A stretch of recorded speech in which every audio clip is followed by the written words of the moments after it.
everybody. Thank you for watching the podcast or listening to the podcast. Tell me your story. This is your host, Chris Baker Jr. And today we got our guest on. His name is, actually, I'll just let him. Go ahead. You tell your story, your name, my bad.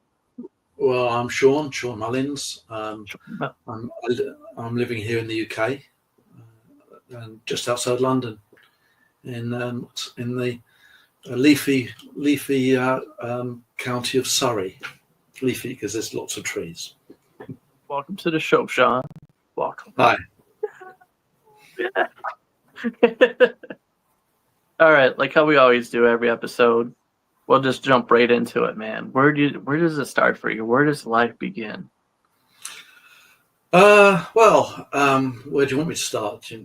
From childhood? What do you want? Would you prefer me to start? Well, let's start. Where were you born, and how was your childhood? Okay, well, I was born in a town called Twickenham, which is just outside London. It's famous internationally for the rugby grounds. So there's a big stadium there. And in fact, I was born in a house just behind the stadium. So the rugby grounds could be seen from where I was born. And then my parents moved from Twickenham to a place called Shepperton about a year later, 1965. I was born in 64. And my parents have actually lived there ever since. Shepperton, again, is a small village in Surrey. It's about 20 miles from London, not very far.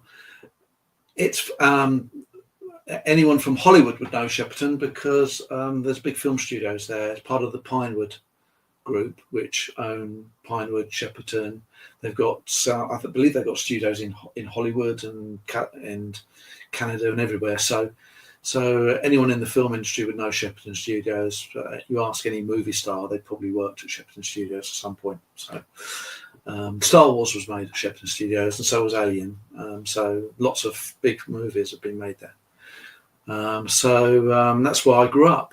I went to a comprehensive school, which is you Americans would call a public school. If we refer to a public school in this country, that is actually a private school. So slight difference in meaning. So difference in words, man. Yeah. So a public school in England is actually a private school. So famous schools like Eton, that's a public school. But whereas, so I just went to an ordinary state-run school. No private school for you? It was okay. I wasn't very. I've never been a very academic kid, to be honest. I've more recently done an art degree, but I've never been a great academic person, and no matter how hard I struggled, I only could ever manage an average in anything. It was quite frustrating. The more I tried, the more average I got. I think I'm honestly, I was the same way, because honestly, I agree with you. I was the same. When I was first getting into school, I had no interest in being in school. I didn't want to do homework. I didn't want to do any of that stuff. I was telling my wife the other day, I just wanted to be outside and playing with the friends, man. I want to be out in the neighborhood playing some baseball or something, playing football, something. I didn't want to be in school. No. But, eventually I didn't start getting more into interested in doing that stuff until I started playing football. So I got involved in school sports and stuff like that, because I realized if I'm going to play the sport, I got to have the grades in order to play. I got to be eligible. Yeah. So thank God that I got into sports, because I probably, who knows what would happen. I probably would eventually caught on, but it was probably about fourth grade when I finally started getting more serious about school instead of being just the average student. Yeah, I went on and I got my A levels, which and then I had an ambition to fly, and as a kid, I did lots of things. In England, when I was a kid, everyone had their milk delivered by a milkman, which I think you guys probably used to have milkmen perhaps back in the 40s and 50s. Mm-hmm. We had milkmen going up to about in the 1980s, I think. They used to drive around in these little electric milk floats, little vehicles which were electric driven.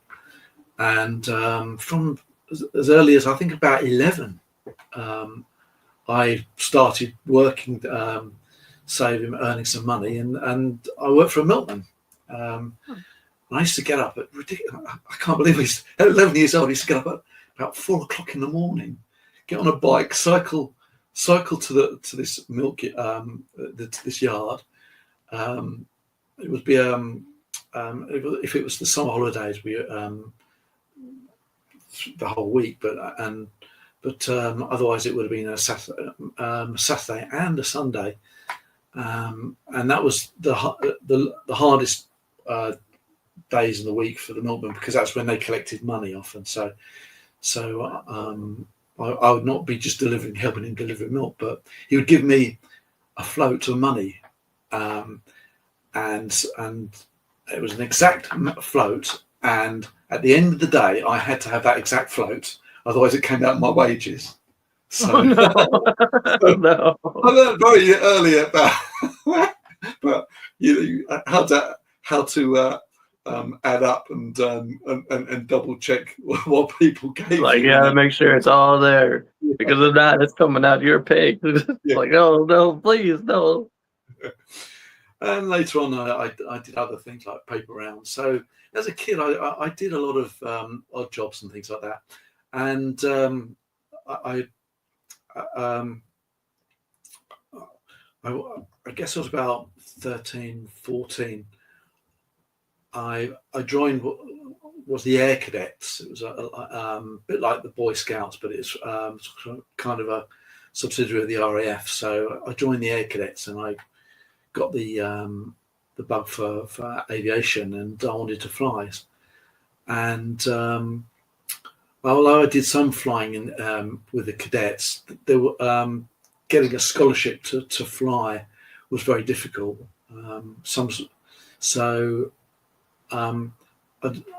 My dad did a deal. He said, it was going to cost about £3,000 in those days, I think it was. If I could at least raise 500, he would cover the rest. So so I did a lot of paper rounds and all sorts of things. And I actually managed to raise it. So when I was 17, I went to Dallas Fort Worth and learned to fly. Got my American FAA pilot's license, and then came back and converted to a CIA license.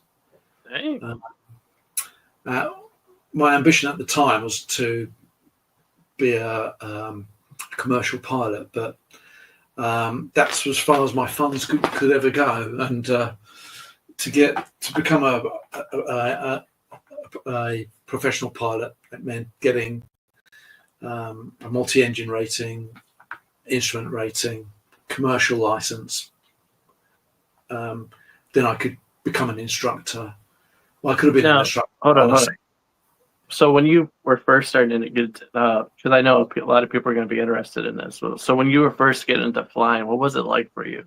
Did you have butterflies? What was going on? No, not really. I mean, I think my first flights was in a Chipmunk. It was a single engine trainer that the RAF had used. They had basically retired them and given them over to the Air Cadets, and that was a lovely little aerobatic aeroplane. So I did some flying in that, and it was kind of really exciting. It was like a little roller coaster, really. And you're strapped into this thing. You're sitting on a parachute. You were sort of briefly told, if it all goes wrong, you pull back this lever, and you help me pull back the canopy. Then you unbuckle this, and then you stand up, and then you lean over and you throw yourself out. You just throw yourself out of it, man. Yeah, and I was like, yeah, right. You're like, no, I don't want to be in that boat, man. No. But yeah, so that was. But for me, the most memorable thing was obviously doing my solo, and this was at an airfield called Meacham Field, just outside Fort Worth, and it was a little Cessna 150. And funnily enough, my instructor was English. He was out there building his hours, and he actually ended up flying with British Airways. I saw him a few years later. And anyway, one day he said, "Okay, you're ready to fly now." So we'd done some what they call touch and go, which is just taking off, flying around in the circuit, coming back down, and then taking off again. And he said, "Right, okay, just come to a stop on the runway." And he gets out. He's called the tower, told them that I'm doing a solo. So then that was it. I was on my own. I was looking, and I suddenly, God, I'm on my own. So that was both. I was a bit scared, but I just remember the adrenaline. And at the time, there was a song that was popular in the UK. It was called "It's Gonna Happen," and I just sang that. It's going to happen. It's going to happen. It's going to happen. Yeah. So, but yeah, that was really great. And I flew this circuit, and I did a nice, really soft landing. And then I thought, I'm going to do this again. My instructor was standing there expecting me to open the door for him, and off I go again. Sorry. I totally forgot, man. My bad. So yeah, that was really exciting, and flying in America is fantastic, and so yeah, it was a really good time. So after that, I came back to England, and then my parents they actually retired early. My dad sort of took early retirement. He worked for Shell Oil, and my mum actually worked, funnily enough, for British Airways in the engineering section, and they both decided they were going to take early retirement and go out to Spain. I was 18 then, and I really had no choice but to go with them, which was mixed feelings, because at that time Spain wasn't in the European Union, and so there was no prospects of work out there for me. And I was out there for about maybe 6 or 8 months, and in the end I just had enough, and I had a big row with my dad. Actually, it was a big row, and I said, right, I'm getting on a bus and I'm going home. I'm going back to England, So I went back to England, and I lived in a caravan. And so I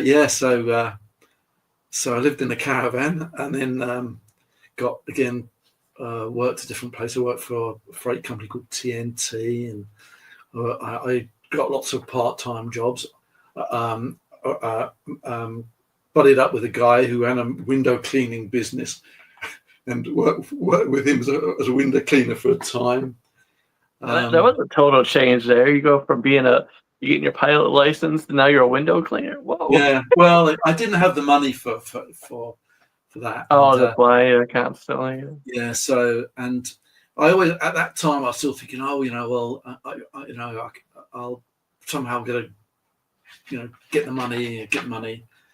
And of course, it just didn't happen. And so I did lots of little jobs. I even worked on an archaeological dig over by Heathrow. That was. So I've done all sorts of things. I've a window cleaner. I've I've excavated a Neolithical causeway that actually cuts through Heathrow and Staines, which was about a 6,000-year-old roadway, which they still don't quite understand what it was for, but it was a causeway of some sort. So I've done, and then one day I saw an advert which really kind of got me into a proper job. Really, it was an aviation company looking for a warehouseman. So I thought, well, I could do that, and I know something about airplanes because I've got a pilot's license. And that was a Canadian company called Standard Aero. So I got the job there as a warehouseman, and there was a young guy, same age as me, who was a salesman. And he was selling aero engines, and we get on. He just got his pilot's license, so we had a lot in common. And it was him who got me into sales. And he said, Shaun, what are you doing this for? I said, you want my job? He said, well, get a job like mine. He says, I've got a company car, and I'm earning some decent money here. Anyway, he actually set up his own business, and when he left, he actually said to my bosses, give the job to Shaun. He can do the job. So they said, okay, we'll interview him. I got interviewed. So I got into selling aero engines. I was selling Lycoming and Continental piston engines, which go into the small aeroplanes, like the Cessna 150 and the Comanches and the bigger twins. And they were either for a few private owners, a lot of flying clubs, and air taxi firms I did business with. So that got me into sales. And you've probably seen that photograph in my LinkedIn. So how old were you now? I was 22. Dang, and you're building up a resume already. Yeah. Yeah. And the photograph is of my company Standard Aero at that time was sponsoring a round the world flight of a DC-3 that because it was the 50th anniversary at that time, 1986, of that aircraft, and they were in, I guess they're probably still one or two still in service in America and South America right now, because those airplanes, I think they could just carry on forever, quite frankly. So they were celebrating its 50th anniversary, and Standard Aero had serviced both engines, so that's why the logos were on the aeroplane. And we were there at I think it was at Dutchford in Essex, and there were these models happened to be there. They were actually on another assignment, doing a calendar for a magazine. Oh, and I sweet talked them and said, you wouldn't do me a favour and pose next to this little truck next to this aeroplane? No, again, they loved it. so that was my days at Standard Aero. And so hold on. And then, so anybody that's watching right now, listening, this is before Facebook or any of that stuff. So he wasn't getting a picture to use as profile pic or anything like that. No, we didn't have things like that then. And I just had my camera along, which was a 35mm camera. That's a picture I've scanned.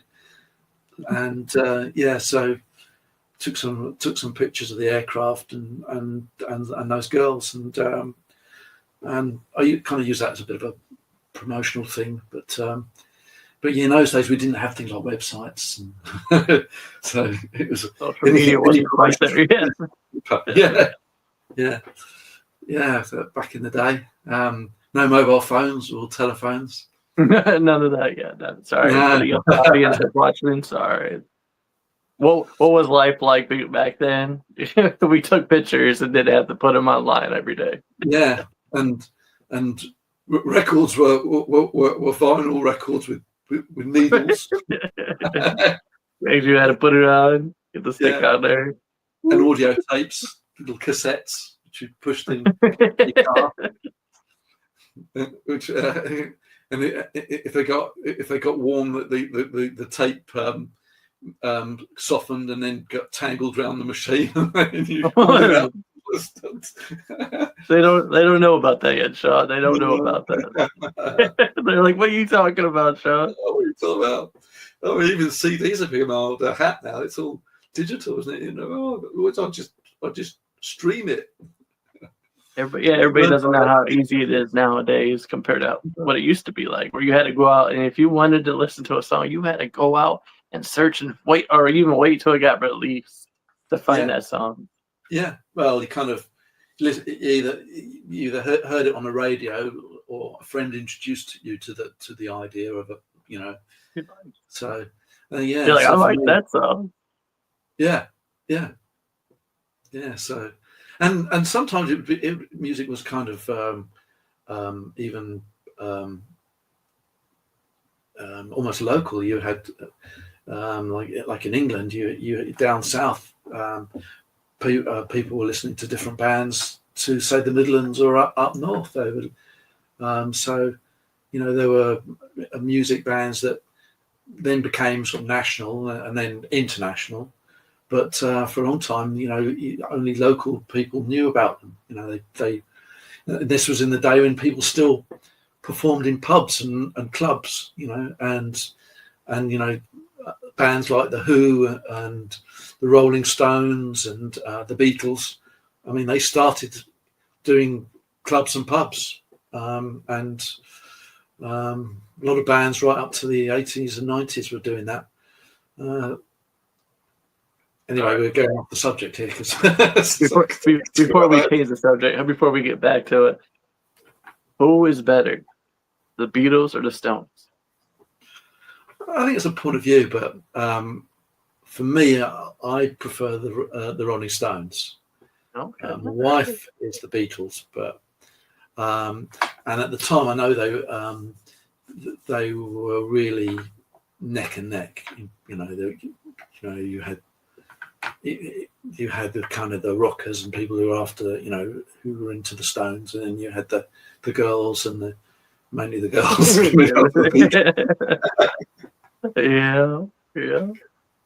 Yeah. So all right. Yeah. So we're back. Okay. You're getting pictures with the models, which you're playing.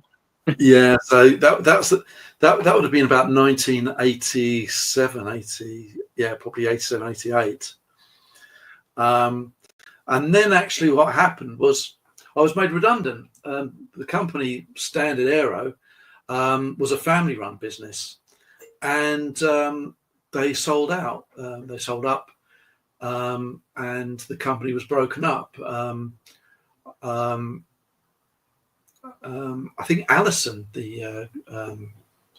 who make gas turbine engines, and that Standard Aero had a big contract with. I think they kind of bought up the Allison side of the business, which was the Allison gas turbines, and then the section that I was in, which was selling the piston engines, the smaller engines, that was sold elsewhere, and the new company were new and small and couldn't afford to run a division in England, so I was made redundant.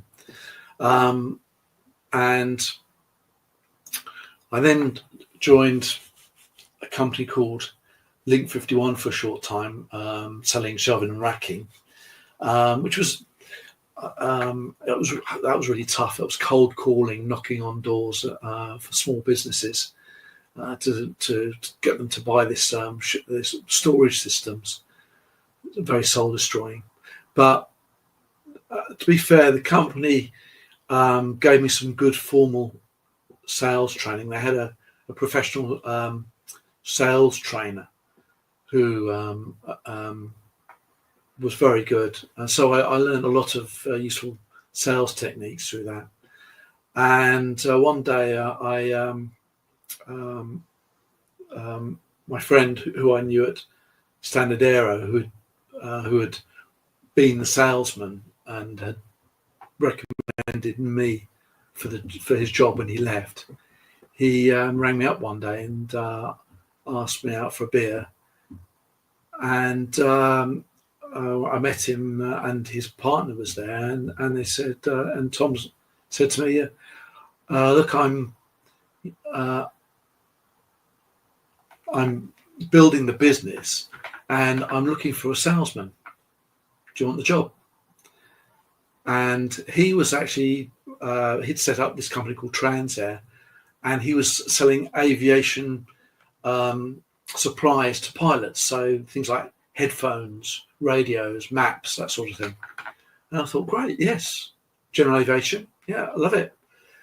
And it was a lot less soul destroying than selling shoving and racking to people, you know, who were generally telling you to sling your hook. You know.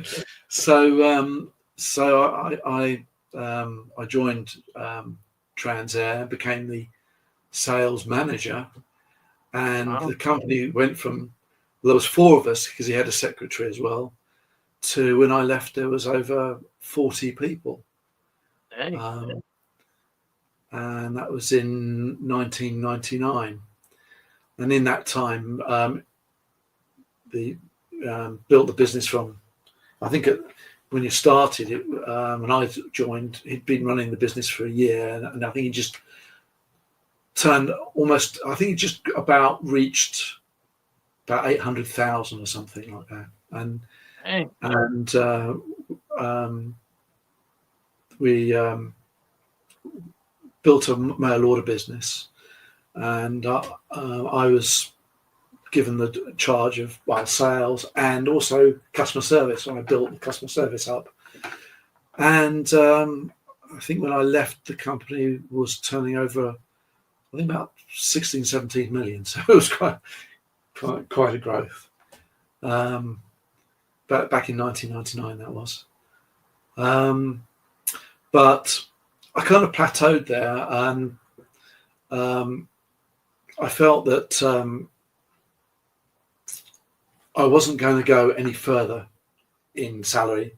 By this time, I'd got married, and I had a flat, but even with my wife's salary, I had a flat. I was paying off the mortgage, but I didn't even have any money to sort of do it up. It's like, and it was like, no money, no time. I was like, because it was such a busy company. And I thought, I've got to change this. So I left that company and joined a company called Seco, which was selling dining furniture into schools and also mobile folding staging. It was an American company, but the European section was based in Kent, and they had a factory there, so they were manufacturing the same products as the Seco in America was making, but for the European market. And so I was given this territory from a guy who was retiring, who was a director of the company, and as soon as had he retired, and I'd gotten this territory, they then decided that they were going to shrink my territory from all of southern England and a bit of Northern Ireland to basically just the southeast of England, and also that they were going to farm out the part of what I was selling to another division. So when I started, I was going to be selling staging to hospitality, so like hotels, etc., as well as furniture to schools, education. They decided, right, no, you're not going to do that anymore. Now the director's gone, we can do what we like. So I thought, so I was a bit glum because I thought, well, it looks like I'm not going to be earning much money. But it turned out to be actually quite the opposite, because the guy who'd retired, he was proud that in his last year he had done £1 million in a year. For his territory, he'd done £1 million, and it was the first time he'd ever done that. And he'd been working for the company since 1975. So this was £1 million, and it was a big deal. But within a year, I was doing that, and I was just selling to schools, and just to schools, because basically I could. I think the trouble was he had such a big territory, he wasn't seeing as many people. I could see more people in a smaller area, and so suddenly I was doing very well and earning some decent money, and I was able to sell my flat and buy the house I'm in now. So that was my big jump. It was a jump actually, because when I left Transair, I was really making a big leap from something I knew, an industry I knew, to a total industry I didn't know at all. And it was both scary and exciting. And I remember that my first day was a sales meeting, and I had to learn all the jargon. They were using abbreviations and things, and referring to local authorities by letters, and it's kind of like in aviation. You talk to people and they talk about VORs and NDBs and TACANs and all sorts of things like that, and you know exactly what you're talking about, because that's your industry. So again, I had to start and reinvent myself as another kind of salesman, putting on a different sales hat. But between you and me, I wouldn't say I'm a salesman. I'm not a hard salesman. I'm not somebody who can sell you double glazing. I'm not somebody who can, put my foot through the door and try and sell you a vacuum cleaner. I'm not that type of guy. Wait. You're telling me you couldn't sell me a pen? You couldn't sell me a pen? I can. Yes, but only if you want it. At the end of the day, I'm not somebody who tries to push something on you. So if you come to me and say, I need something to write, I'll say, yeah, great. Well, how about this? This is a pen. And, and I'll tell you the benefits that a pen has over a pencil, or I could tell you the benefits of a pencil over a pen. Sure. So the famous story, the story of the Russian space, the American and the Russian space race, and the American, and the story goes that when the Russian the cosmonauts and the astronauts were planning their missions, it was realized that they'd have to write in space. And the top scientists sat down and scratched their heads and said, well, this is a vacuum, and, it's just a different environment. So, will pens and things like that work in space? Because, the fluid might not, there's no pressure either. So if they're working in a vacuum, if they're in a spacesuit and there's no vacuum, then the ink might not actually come through the pen. So the NASA spent millions of dollars and produced a pen that could be used in space. And this is true. This is a true story. Well, one day, famous cosmonaut, Alexander Leonov, first man to walk in space, he was asked, so the American, we spent $1 million on a pen. How did you cope with it? And he said, yeah, we thought about it. We thought it long and hard. So I used a pencil. That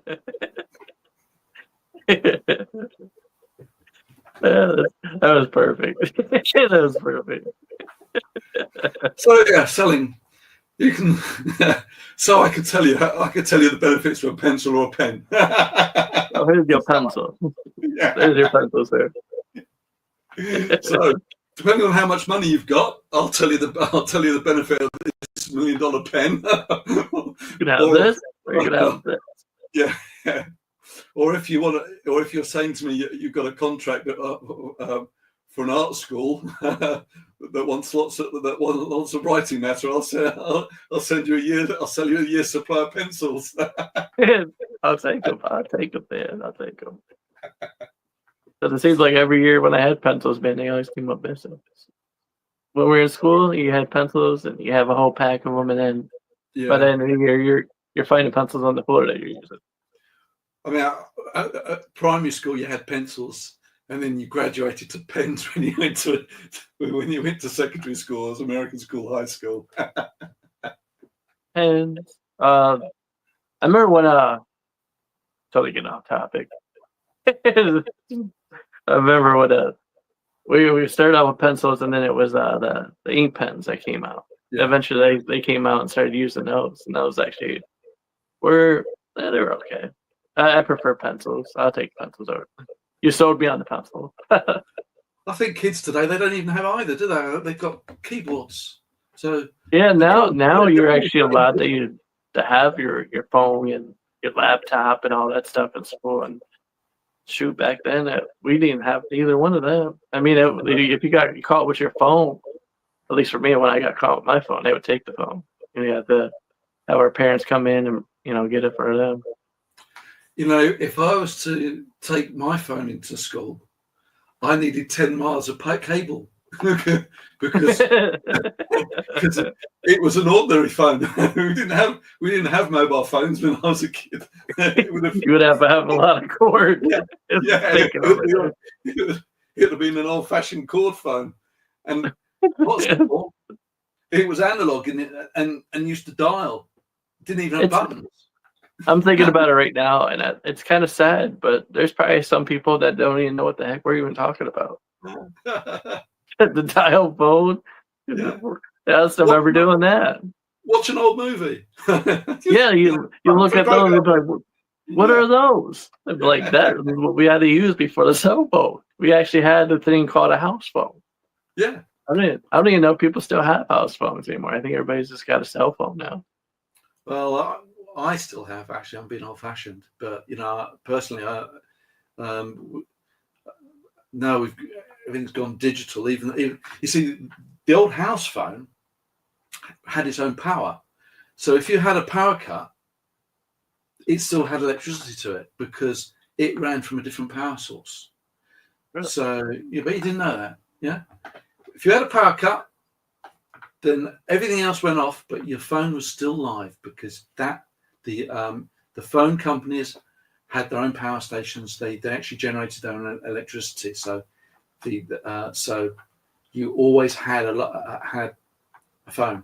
But now they've gone digital. Even that's been taken away. So if it goes to my house phone now is on a digital line, which is on a fiber optic. So power cut no longer works.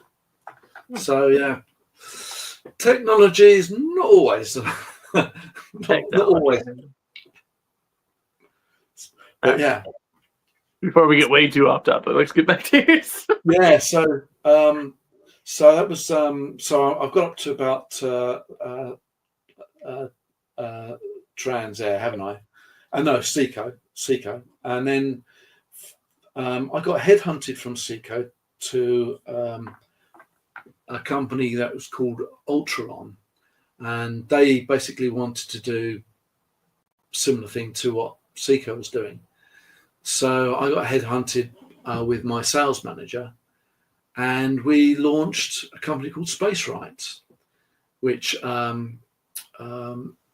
imported similar types of dining tables from another company, American company, and we set up a factory building them here. So what happened was the Americans sent us the components, and then we assembled the tables and delivered them directly to the schools. And in fact, Ultralon, they made a big mistake. They decided that they were going to move all the business up to Scotland. And we were running Space Right as an independent business anyway. So we basically said, okay, well, we'll move first. So we moved up, and we had all the jigs and everything, and we planned it, and we shipped it all up there, and we were up and running within 2 or 3 days.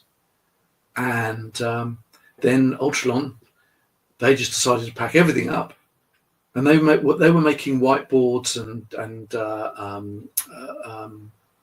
chalkboards and all sorts of things for schools, desks and all sorts of things. But they hadn't planned it at all. So they just took all their equipment and all their stock, loaded into trucks, and delivered it to their new factory without any planning. So what happened was all the machinery and all the stuff for that, because we were running in a different building anyway, and so we were up working, and they moved in. They put in all their equipment first, and then they put in all their stock afterwards, and then they all turned up to realise that they couldn't get to any of the equipment because all their stock was in the way. And it took them so long to organise it that they lost a lot of business, and they were doing business to local authorities, to government organisations who were not happy. And I can imagine. And they, in the end, they went insolvent, and well, the whole company, including us. But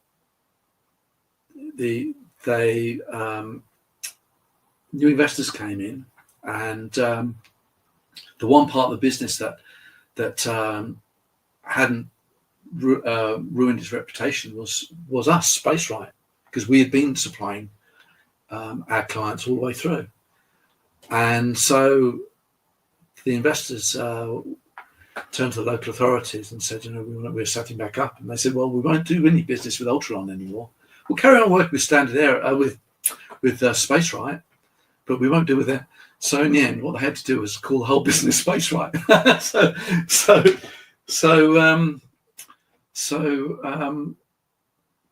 Space Right became more than just making dining furniture. And the funny thing about it was, Space Right was an idea of my colleague of mine.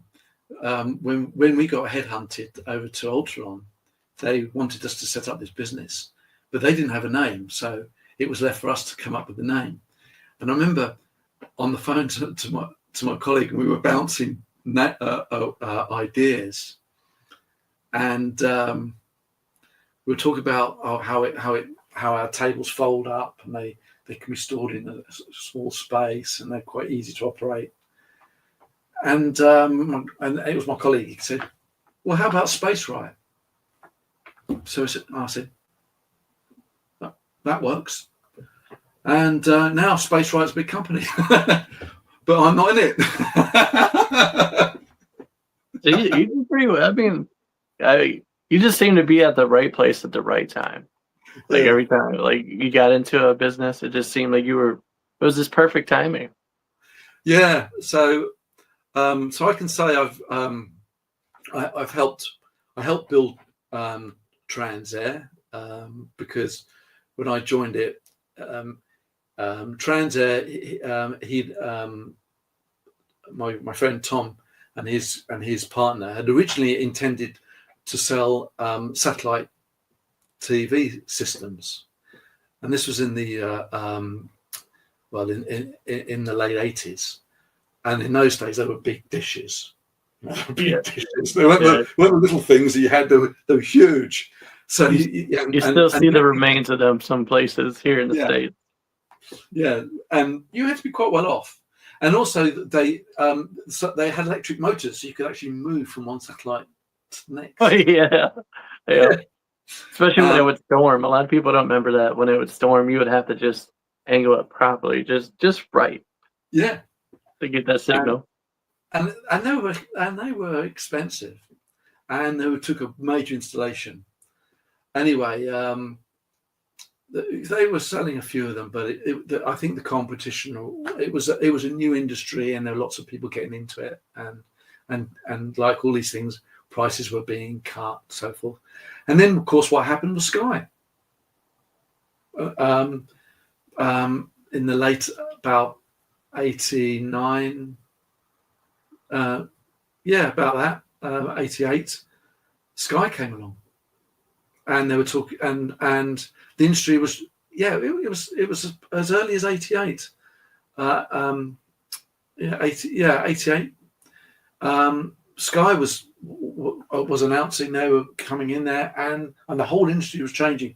And Tom realised that the satellite business hadn't a future, so he turned to the general aviation, and he knew about Sporties. I don't know if you've heard of Sporties. There's a big pilot shop in America, and he thought, I'll do that. I'll have a British version of Sporties.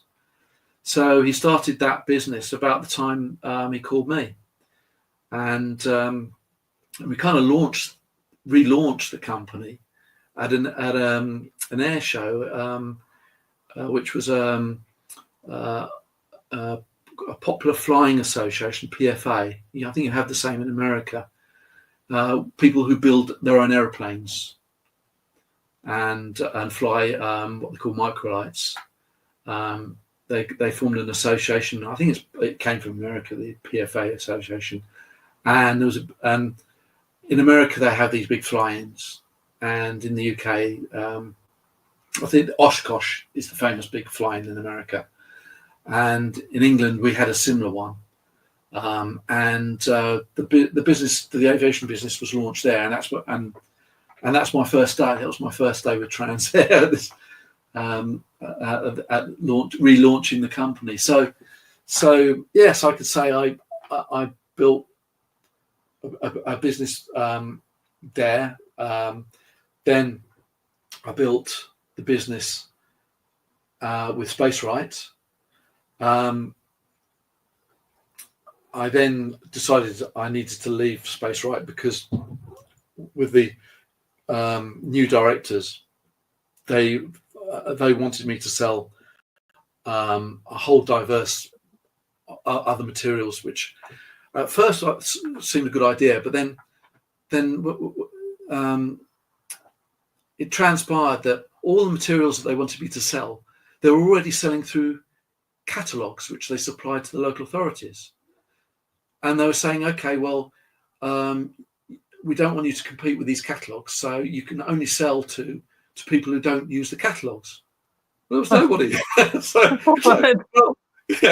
said, well, hang on, I can't do my job then, So I thought, well, I've got to get out of this. So I left that, and then I joined another company called Seatable, selling dining tables, bespoke design tables for a while, but I didn't like that company too much. And then I joined a totally different industry yet again, which was Platypus, selling a civil engineering anchoring system, which they were looking for somebody selling internationally. Well, I've never done that, and despite that, I got the job.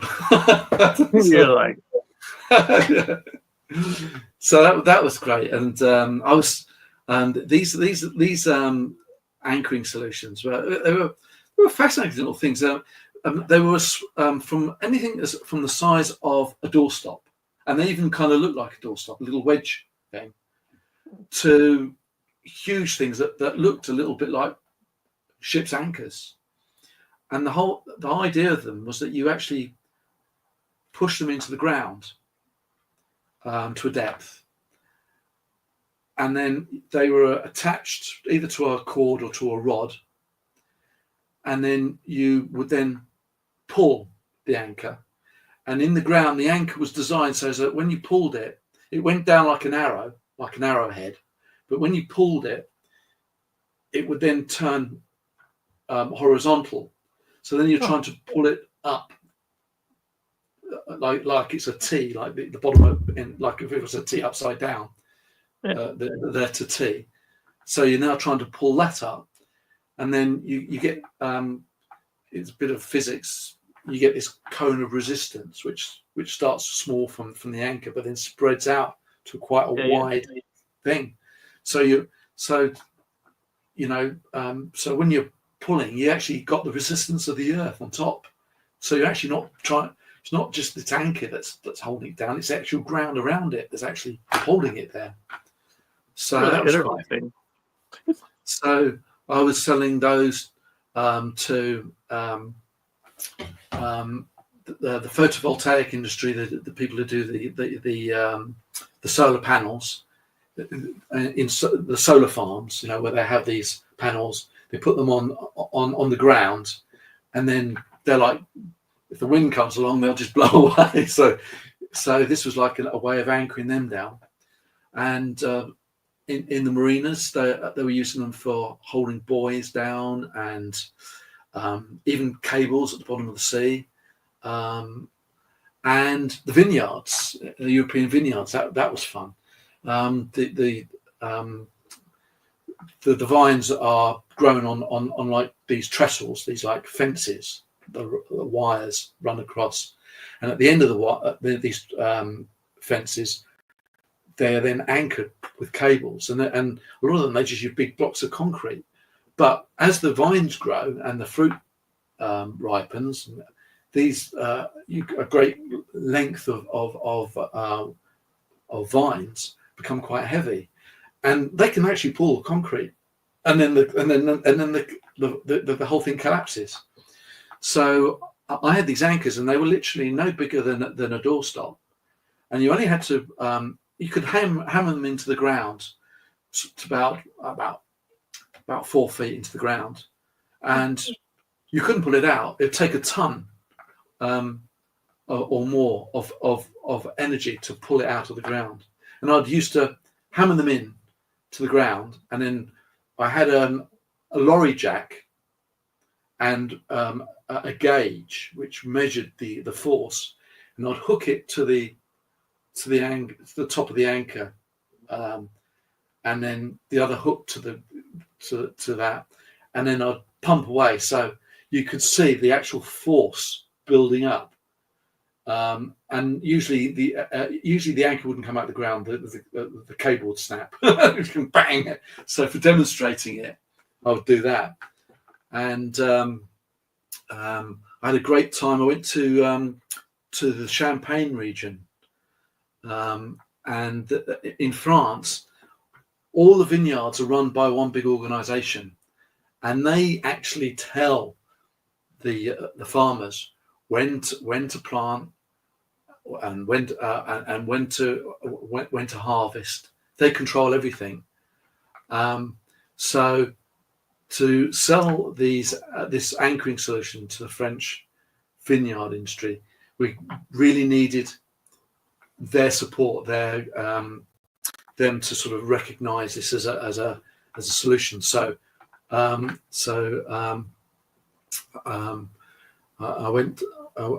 went to this town in France called Epernay, and if you buy a bottle of champagne, you look on the back, it'll tell you it's from Epernay, because that is kind of the capital. It's a little town, so it's really a village, really, but all the main vineyards are there. And in fact, from the town centre, you've got these highways going off in different directions, and they're named after all the famous chateaus, champagne chateaus. And in fact, a lot of them go to them. So That's really good. yeah, and all around it's just they're just growing the grapes, and yeah, that was good. And I learned an interesting trick. One for you, might for personal. If you're at a dinner party and you've forgotten to chill your wine, yeah, and you need to chill it in a hurry, all you need is a bucket, ice, water, and a bag of salt. Pour in the salt into the bucket of ice water. Leave it for about 10 minutes, 5-10 minutes. Your wine is chilled. Now, does it have to be a certain kind of salt? It has to be use a bag of salt, like you'd get from the supermarket, so because basically it changes the density of the water, and the wine chills much quicker. That's crazy. You learn a lot though from your jobs, man. You went from being a pilot to a salesman to a scientist. Well, for this demonstration, I was in this hotel in Epinay, and we're having a meal, and of course, champagne. That's what we were drinking, champagne. And the hotelier comes along with 2 buckets, and he's full of ice, and he's put the champagne in, and he's poured this salt in. And I said to them, well, what's he doing? They said, oh, he's salting the water.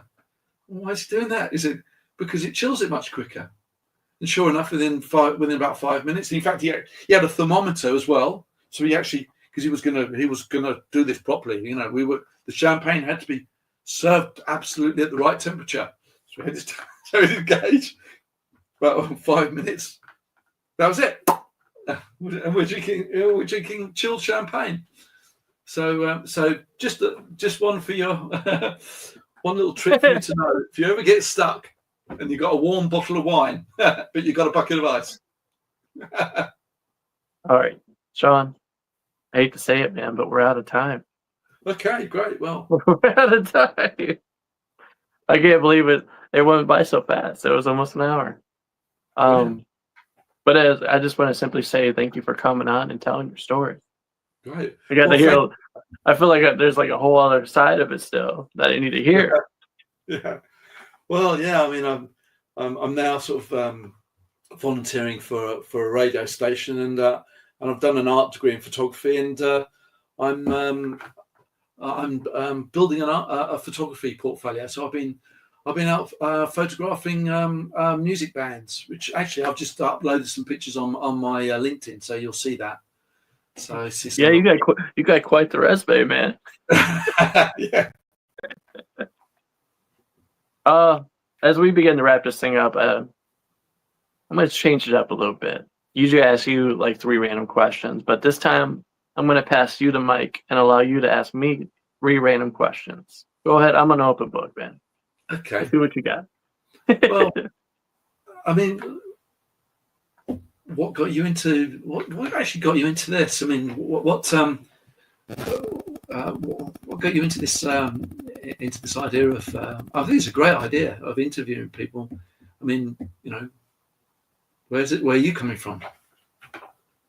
For me, I learned it at a younger age. When I first got out of high school, I just learned I had a gift, or the gift of jab, where I could just talk to anybody, And when I first got out of high school, I didn't really know what I wanted to do. So I had traveled. I went to a lot of places. And while I was being on like trains, airplanes, just going to random locations throughout, the States, I found out that I was coming across a lot of people that were, sharing their whole life stories with me when I would get to talking. And before you know it, I knew everything about this person. And you would think, if you were just passing by me having a conversation with this person, that I had known them my entire life because I knew everything about them from head to toe. They got to the point where, I would be talking to somebody else about, their life story, and they'd be like, he told you all that, or she told you all that? Like, yeah, And it was getting to the point where I was hearing all these stories, and I began to realize, like, man, I need a platform for these people so that they can, so that other people can hear this and not think I'm just making up stories off the top of my head, just coming up with these random ideas. Like, no, these are actual stories that I'm hearing. And that's why I decided to create this platform so that people like you could come on here and share, your story, your life story, that hopefully later down the line, maybe in your relatives that, after we have long passed on, and if Google's still around or whatever is the next big technology thing, they'll come across your video and be like, that's my uncle, or that's my great grandpa, that's my cousin Shaun. And what have you done? I mean, where's your sort of work history? What have you been? Did you get it into broadcasting? What's your? Yes, I went to the University of Toledo. I got my associates in journalism, and I did that for a little while. And as you see, this is what I'm doing now. We're broadcasting, but I also do some factory work still. I'm not as cool as you. I don't have the pilot license, but I'd like to have a pilot license. That'd be kind of neat, because eventually we're gonna have flying cars. Who knows? And I was watching your podcast on with the guy who runs the baseball, has the baseball teams. So so you're into sports. When you say you like football, is that American football? Yes, like our rugby. Football. Yeah. Not soccer is what we would call it here in America. Not soccer. Football. Yeah. I can play soccer, but I'm more of into the American football. Yeah. I mean, especially now as it's becoming football season. I'm rooting for the. You said you were in Cincinnati earlier. I'm rooting for the Pittsburgh Steelers. Right. I'm getting ready for football season, hoping the Steelers have a good year. Great. Yeah, I've watched it in the States. I didn't quite get. I mean, it's all about getting runs, getting how far you can get down the field, isn't it? It seems to me. Rugby. That's kind of like the same deal as rugby. Yeah, except rugby doesn't have the helmets and all the. No, yeah. There's a lot more blood. There's a lot more blood in rugby. You would call it soft rugby because you guys, you don't got no pads or nothing. You guys are going full goal, tackle each other, hitting hard. But yeah, the whole idea came from rugby, honestly. But we decided because if you really go back in time, it was the leather helmets and everything. They didn't even have pads back then; just these little rubber deals that they were using back in the day. But yeah. So that's good. Yeah. So it's been a really good talk. Yeah. I'm speechless too, man. I was like, dude, it's already been an hour. I thought we were just getting started. Yeah. I can't believe I'm still awake. If anybody doesn't realize, it's 1:15. Yeah, it's 1:15 in the morning here in London. It's because we're 5 hours ahead of you. Yeah, it's 8 o'clock right now where I'm at. Where he's at, 1 o'clock in the morning. So great. I don't want to keep you up any longer. But before I let you go, say somebody wants to get a hold of you, get in touch with you, talk to you a little bit, or invite you even on their podcast. How can they do that? Yeah, sure. Yeah. Oh, how can they do that? They can get in touch with me via my LinkedIn account, I guess. So what's that? What is that? That's me. So how can I find me?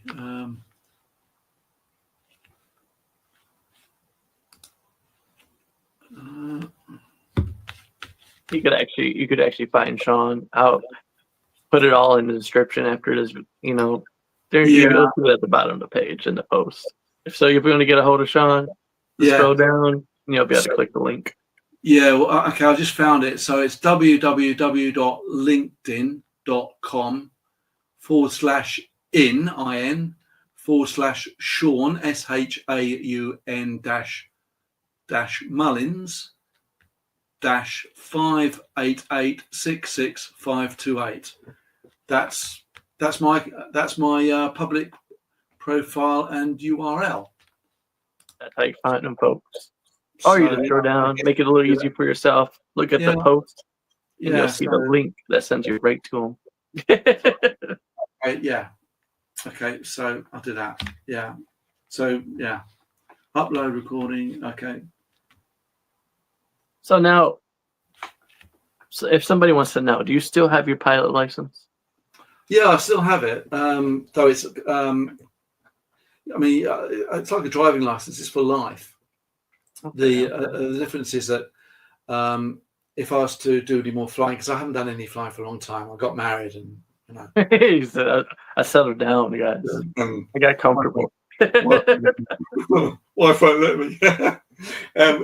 But yeah, I'd have to spend a few hours with an instructor again just to get recertified, and I need a new medical. So you have to have a medical, and yeah, I'd go up with an instructor until the instructor thinks I'm competent to be able to fly on my own again. So I don't have to like relearn everything, but I'll have to. I'd probably have to reread the air law because that changes, and